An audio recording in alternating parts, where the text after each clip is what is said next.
The reason that there is such a void of male role models for young men is because we literally do not have adult males in our population anymore. What do I mean by that? There's no adult males. Like, there's grown men everywhere, but they're not actually physiologically adult human males. They're not. I'm going to teach you guys some fun shit. So in biology, there's this thing called neoteny. It's essentially an organism will retain juvenile traits as it ages if it doesn't get stressed out enough. Okay? If you live in an environment that's too easy, you don't actually develop adult characteristics. I noticed this when I was in high school. I grew up in a very affluent area. And when we went to our grad night, it was at Disneyland. And we went with a bunch of inner city schools. And everyone I was with realized that all of these kids looked like adults.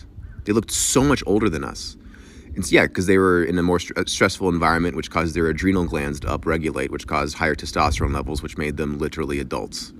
Made them adults in a way that we were still juvenile. Hey, shalom, shalom, shalom. I want to start off this video by giving all praise, honor, and glory to Yahweh, Bahashim, Yahusha, Bahashim, Rakakwadash. I want to give double honors to my apostles and elders of Great Millstone who rule well, and grace and peace to you elect around the four winds, believing and pushing this truth in all sincerity. May the blessing of election be upon your houses. This is your fellow servant, Rakayer from the GMS Orlando camp. And tonight, coming at you with a brief lesson through the Spirit. Lord, when this is edifying unto you elect. I caught a very interesting video earlier today, which Lord will now remember to put that clip in the beginning of this lesson.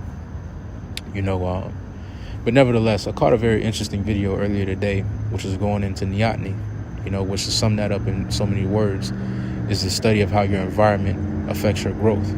All right, the more stressful situations you're put in, the more you're forced to mature and grow. It had me meditating on our baptism, the baptism that the Lord took us through as we entered into this truth of ours, the baptism of fire, and how it helped to facilitate mental and spiritual growth within us all. It was needful. That baptism of fire was needful for each and every one of us to grow spiritually, mentally, all right, emotionally. All right, that baptism of fire was needed and is still needed in order for us to continue to grow in this truth. All right, that's why the Lord takes us through trials, tribulations, obstacles on a day in and day out. All right, he's forcing us to grow. All right, the more stressful situations we're put in, the more we're learning to have faith. The more stressful situations we're put in, the more we're learning how to trust in Yahweh Bashim Yahushai.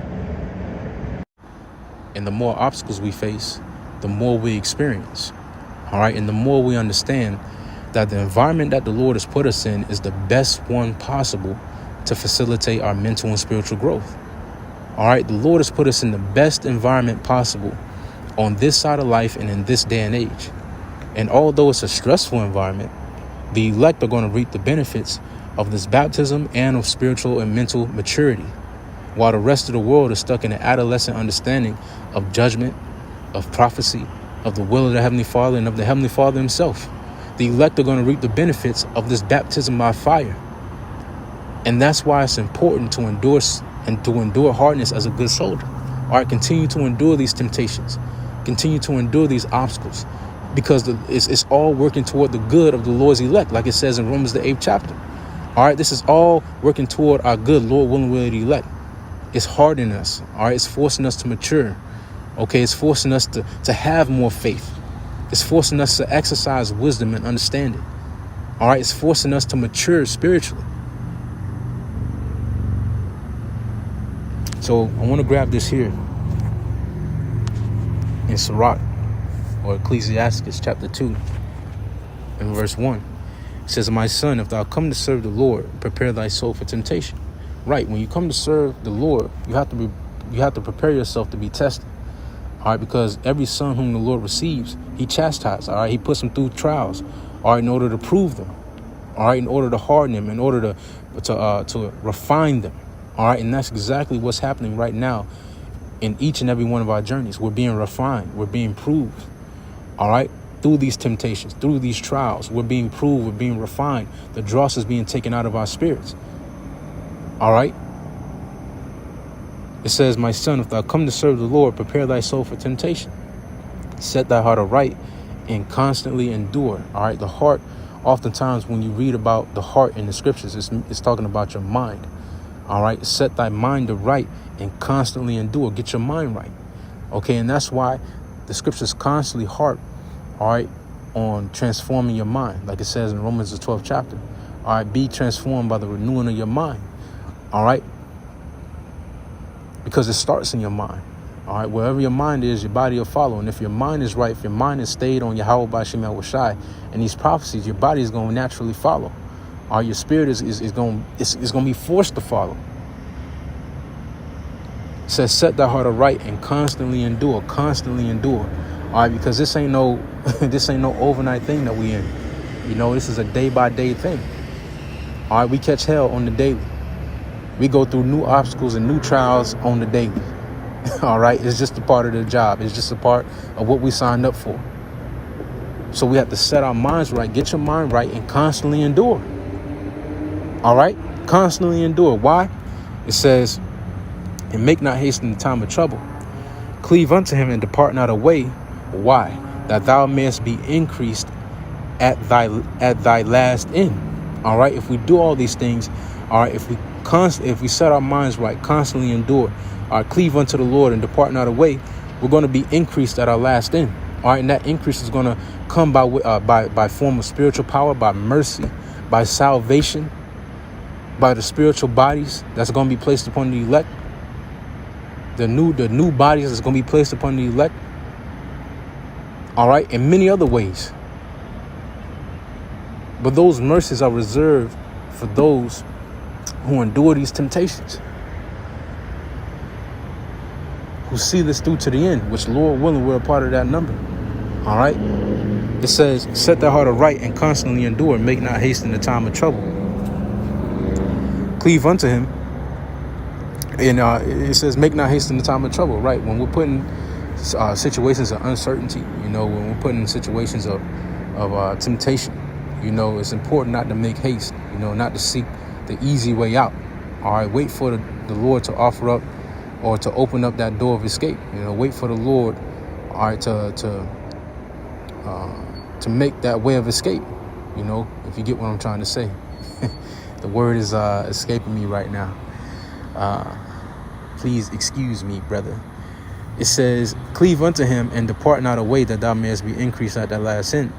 Whatsoever is brought upon thee, take cheerfully, and be patient when thou art changed to a lower state. All right, when it says take these things cheerfully, you know, whatsoever is brought upon thee, take cheerfully.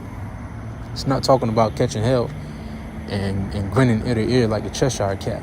You know, it's talking about, you know, taking these temptations, you know, taking these, catching this hell, you know, with an understanding mindset, you know, understanding why you're going through these things, you know, understanding why the Lord has to take us through these things and the necessity of these temptations. All right. And understanding how these things are working toward your good. It says, and be patient when thou art changed to a lower state. Why? For gold is tried in the fire, and acceptable men in the furnace of adversity. All right. And right now we're being tried in the fire. All right. The Lord is putting us through this baptism of fire. All right. That's why the Lord took away your family when you first came into this truth. Or that's why the Lord took away a job opportunity, a money opportunity. Or the Lord stripped you of a woman. You know, he stripped you of a certain status in this world when you first came into this truth. Because that was needful for your growth. If you would have stayed with those things, if you would have stayed with that woman, or you stayed with that job, or got that job opportunity, it would have completely destroyed you. It wouldn't have allowed you to become the person you are today. It wouldn't have allowed you to grow through the spirit and power of Yahweh Bashim Yahushai. Let me let this truck pass by.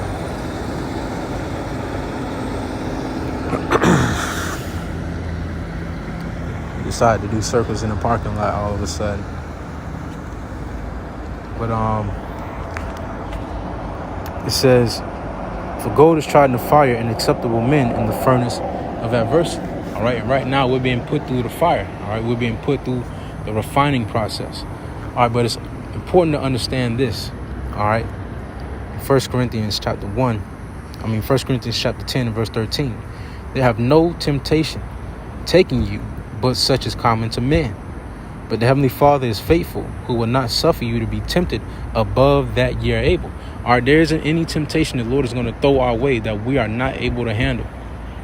All right, the reason why the tests are getting harder, the reason why your hell is getting, the fire is getting turned up on you, the reason why it seems like you can't catch a break, the reason why it seems like your life is getting harder, the obstacles are getting harder, is because the Lord believes in you. And he knows that you can overcome whatever he set in front of your face. Hey, the Lord is betting on the elect, just like he bet on Job. Just like he bet on Job. The Lord is betting on the elect that they ain't going to fold, man. That whatever's thrown in front of their face, they're going to give glory to Yahweh Ba'ashem Yahushai and overcome it. Straight like that. It says, they have no temptation taking you, such as common to man. But the Heavenly Father is faithful, who will not suffer you to be tempted above that ye are able. But with the temptation also make a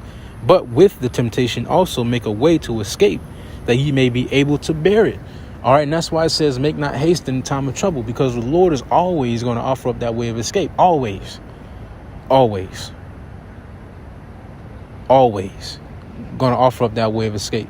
Without a shadow of a doubt. He's done it for each and every one of our forefathers. And it's no different for us here in these latter days. The Lord willingly the elect.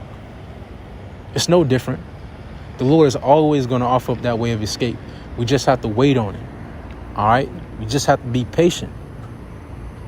Like it said in Sirach, the 2nd chapter. Patient and understand that there's no temptation that's going to befall us that the Lord didn't know we can overcome. The Lord ain't no bully. All right. He's not going to put you through something that he knows you can't deal with, that you can't overcome, that you're not strong enough to beat, you know. But I want to grab this here and then I'll close it out. 2 Timothy.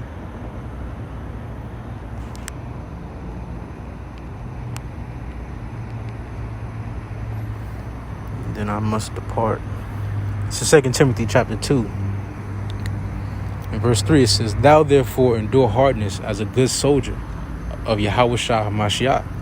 No man that warreth entangleth himself with the affairs of this life, that he may please him who have chosen him to be a soldier. All right, and right now is the time to endure hardness as a good soldier. As the hell continues, as the fire continues to be ramped up, all right, as the hells continue to increase, as the obstacles continue to get harder, all right, our job is to continue to endure hardness as good soldiers of Yahushua HaMashiach. That's our job, man. That's our duty. And the Lord called us for a reason. The Lord willingly, we're of that chosen. All right, but the Lord called us for a reason. And the Lord tailor-made our journeys for a reason. He tailor-made our journeys and he put us through certain hells and temptations for a reason, because he knows. He knows that through the Spirit we can overcome it, man. You know? But our stressful environment, the environment that the Lord has put us in, the body, you know, the ministry, you know, our daily woes, you know, going out in the highways and byways, doing these e-epistles, you know, dealing with the people of this world, dealing with our oppressor, you know, dealing with the day-to-day life, man, the 9 to 5, you know, whatever is going on in your daily life. All right, the Lord put us in this environment to facilitate our growth. Remember that. With that being said, shalom, stay up.